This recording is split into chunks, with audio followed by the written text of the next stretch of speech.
Welcome to the Nana Cheche Show. We are behind the scenes at Sundance Film Festival 2015, and there's one particular man I've always wanted to meet. He's in the person of Daniel Thompson. He's very busy. We had to chase him from one place to another, and then finally we got him seated down. Welcome to the show. Hey, thanks for having me. So we know you're busy, and even coming here, it's some people might pay thousands of dollars, but we got it for free to meet you. So tell us who Daniel Thompson is. I am the producer of the Independent Filmmaker Lounge, which is the Indielounge. People refer to it as the Indielounge. We've been around for about 5 years. We are a gifting and hospitality suite with an entertainment sidebar, and we focus primarily on independent film, independent artists, musicians, writers, people who are trying to break into the market that haven't made it yet, but they're given the opportunity through our lounge to perhaps get more exposure or recognition in order to do something better, which is what Sundance is all about. Wow. You're also the CEO of Power and Industry. Yes. What is that? Power and Industry is somewhat of a media conglomerate. We concentrate on commercial production and events, and we have a real estate arm. We buy and sell property. We have a locations company. Anything entertainment driven, it's kind of wrapped up into the Power and Industry bubble. And then our biggest event obviously is the Sundance, which is what you can see behind us. It's kind of a mess Yes. at the moment. Is that where you hang out? And I can see loads of drinks, and I saw you open the fridge, there's food, so we will enjoy the food before we go. Yeah, we have the best food ever. Just a side note, Snap Daddy's Barbecue is one of our sponsors and has been with us since day one, since our inception, and they are awesome. But if I can go into a little quick story, I started on a whim about coming to Sundance because Sundance, for somebody who doesn't know anything about it, is scary because you can't get into anything, you don't know what it is, type of thing. And what I started to do is I started to sneak into lounges and the gifting and movies and whatnot. And then I started to build these relationships, which is what our company, Power and Industry, is built on, is all relationship driven. So from seeing what other people were doing in lounges, I thought, you know what, why don't I do my own? In fact, I talked just earlier, about 5 seconds ago, about the Village to the Lift. It was like the first place I was actually credentialed, like my name was on it. I didn't have to get passes from somebody else, type of thing. And it was a changing moment for me. So I thought, okay, this is cool, right on. So I started to build what is now the Indie Lounge, and we've had an incredible success record. This is exciting. So back in the day when you weren't allowed, how did you feel? Some people I know some of the gifting lounge, if you don't have a special invitation, you can't get through. How did you feel when you experienced that before you said your one? At the time, I felt alienated because you couldn't get in, and it sucks to walk up and down Main Street because it's 2 degrees or whatever. You have no place to go. And again, I understand the exclusivity of having a lounge. I understand that it can't be a free-for-all for everybody type of thing, and there's certain people, especially for sponsors, they want specific people to hold their product. I get that.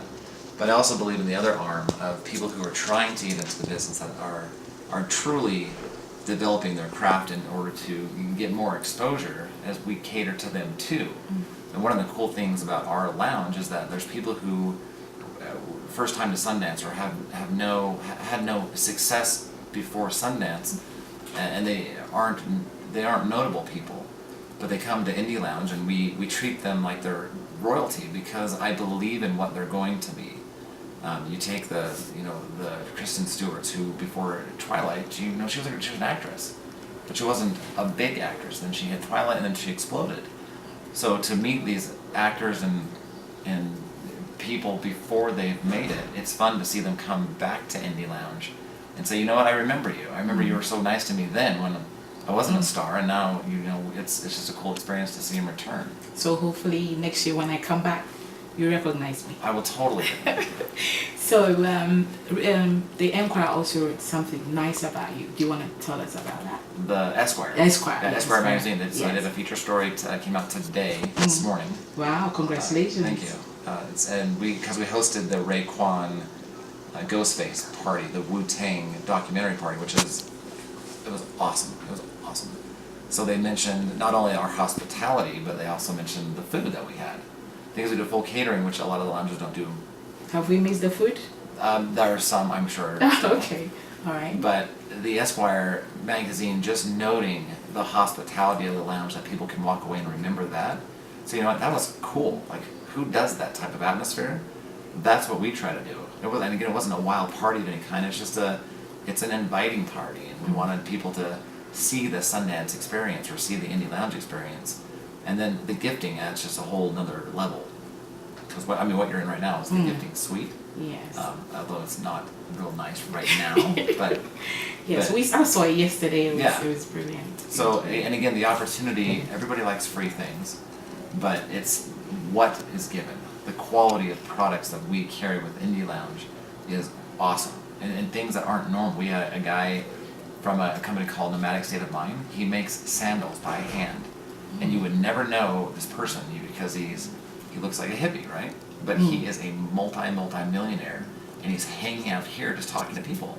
Wow. It's like, I made millions of dollars selling sandals handmade. Wow. And we have those at Indie Lounge, where we give them away. I can connect, and I can feel that you're a people person. Thanks. And you're a giver. That's why you're doing what you're doing, and you're very successful. Is there any innovations coming up? Innovations. So we just signed with Comic-Con to Congratulations do again. the gifting suite for them. So it's going to be a branch of Indie Lounge at Comic-Con. That's going to be fun. That's going to be fun, I can imagine. Yeah. And so, from your experience at Sundance, how many years have you been coming to Sundance? I've been coming to Sundance for 6 years. I've had a lounge for 5. Okay. And So again, we started in a 700 square feet room at the top of the Caledonia Hotel, which is actually right across from where we are now. Had no idea what I was doing. Quick story, I don't know if you'll use it or not, but so I thought having a private party in Park City would be no big deal for Sundance. So I made all this advertisement. I'm like, yeah, I'm having a lounge. Come up to the Caledonia, it'll be fun and whatever. I didn't think about permits. I didn't think about anything whatsoever. And the night before Sundance started, this was a Thursday night, the city came in and they red tagged me. Oh, They shut it down. Like, what are you doing? Like I said, I'm having a private party, and it's a good time, and it's a private residence, so why not? It's like, no, you're not. You can't. So oh my God. I went down to City Hall, and I was meeting with the fire marshal the night before Sundance started, and I'm crying, and I'm like, I have You no were idea. crying? Yeah, I was literally crying because I had a lot of the line. I mean, I had some sponsors that have jumped on board, appointments. I had a film critic, ABC Television, all set to do interviews out of this lounge that wasn't looking like it's going to happen. So I'm begging these people of the city and crying because there's a lot to lose on it. And I said, I didn't know that you needed to have permits and occupancy and fire and this and that. I mean, there's so many things in order to get a lounge, and nowadays there was no way it would ever happen because they've gotten so strict on having lounges. But they said, okay, we know you didn't mean to do this, and you seem genuine. Okay. And I was. I mean, I have a home here in Utah and a home in LA, so I'm back and forth all the time. So this is my backyard. So they said, if you can get permission from every single business in the building allowing you to have a lounge, we'll give you a permit. Wow. So I have 45 minutes to run to every single person in this complex with the Caledonian, had them sign off on this form, and ran back to the city and paid, I think it was $1,200 or whatever, and they assigned a business license to me. And that is determination. It was amazing, which is like the course of life. Had that not happened, I wouldn't be here now, or have had the success we've had. But the fact that they literally believed in me, and I was nobody, and I still am nobody. You were somebody. No, it's not. I'm just, again, the guy behind the guy. We have a quote at the office, which I mentioned earlier. Yeah. It's meet everyone, because you never know the person standing next to you. And that's literally what we've kind of tried to instill in our staff and our people and everyone who works for me, is just you treat people awesome, because you don't know who that person is or is not. But long story short, I got the business license. I took a picture of it. I framed this license. We should see you one day. Yeah, it's literally in my little ode to myself. But it is, it's a fun, because it reminds me, it's like, you know what, that's where you started. That's where you started. And here we are 5 years later, and we have killed it as far as gifting and publicity and events and people. Just for another example, tonight, so the Utah Jazz, the Jazz basketball team, has endorsed us. Wow. So they're giving us courtside seats to take some of the celebrities from Sundance to the game tonight.